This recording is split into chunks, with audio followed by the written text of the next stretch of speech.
Hi, I'm Dave, president of Intermedia, a digital marketing agency just outside Philadelphia, PA, and welcome to my little video series I call What Am I Working On Today? Where I spend just a couple minutes talking about marketing and business topics that are on my plate right now, which may be timely for you too. Today's backdrop is the stunning Bryce Canyon National Park. Ride a mule. So later today, I will be doing an annual review of a member of our team, Katie, as it's her 8-year work anniversary. I'm fairly certain it should go well as we communicate pretty regularly. My feedback will be positive, and I most look forward to hearing her point of view. This year, Katie has worked really hard on efficiency, incorporating AI into her processes, and she has drawn upon years of accrued experiences to make herself more valuable than the previous year. Therefore, just like every year prior, Katie will be getting a raise, which also makes these meetings go a lot better. But what Katie also brings to the table is that she participates in creating a positive culture and championing ARC. She has always given me candid feedback, which has served ARC very well. A couple years ago, we were looking to make a key hire, and it was difficult. I narrowed the field to 3 qualified candidates, and then I brought in the entire team to be part of the interviews, just as I always do, so that the team could have input in choosing who they may be working with in the future. That just makes sense. Afterwards, the team gave me feedback and, who they thought should get the job.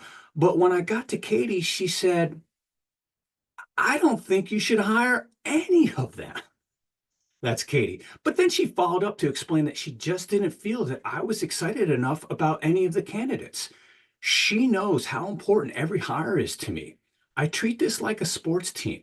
Stars in key positions with a roster full of future stars worth grooming, all of which that represent the team very well. So Katie pushed me to continue the search, and I ended up hiring someone completely different who has been an absolute superstar.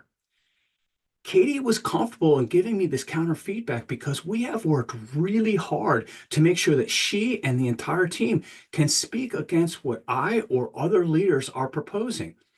I know this sounds like it should be commonplace, but it's just not in some organizations. There is a great deal of information, feedback, and inclusion that can be gained if you truly create an environment by which the staff can push back without any repercussions whatsoever. No pettiness, no my way or the highway. And we've all heard the open door policy, but that means absolutely nothing if anyone still feels hesitant whatsoever about how leadership is going to respond to a counter argument in the near term or the long term. My advice to the C-suite directors and managers is that this only works if you have good culture in place first, and then you openly state and you visibly support all points of view, no matter what. Trust and support must be consistent with true openness for the entire team. This sounds simple, but it takes real commitment. My advice to anyone making a counterpoint is to make sure it's presented in a constructive and positive way. The one word I hate most is can't. I really do. I do understand that some undertakings are going to be difficult, challenging. They may not even be the most efficient way to get there. But saying can't is a really bad look for you. When the impossible occurs, and it does, please come with an alternative solution, a compromise, or something that gets us to the goal differently. This has to cut both ways. So if you don't have this environment now, work on creating a culture that fosters counter feedback without any blowback whatsoever. And I promise you, your organization will be better for it. Be a place where Katie can comfortably give you her 2 cents.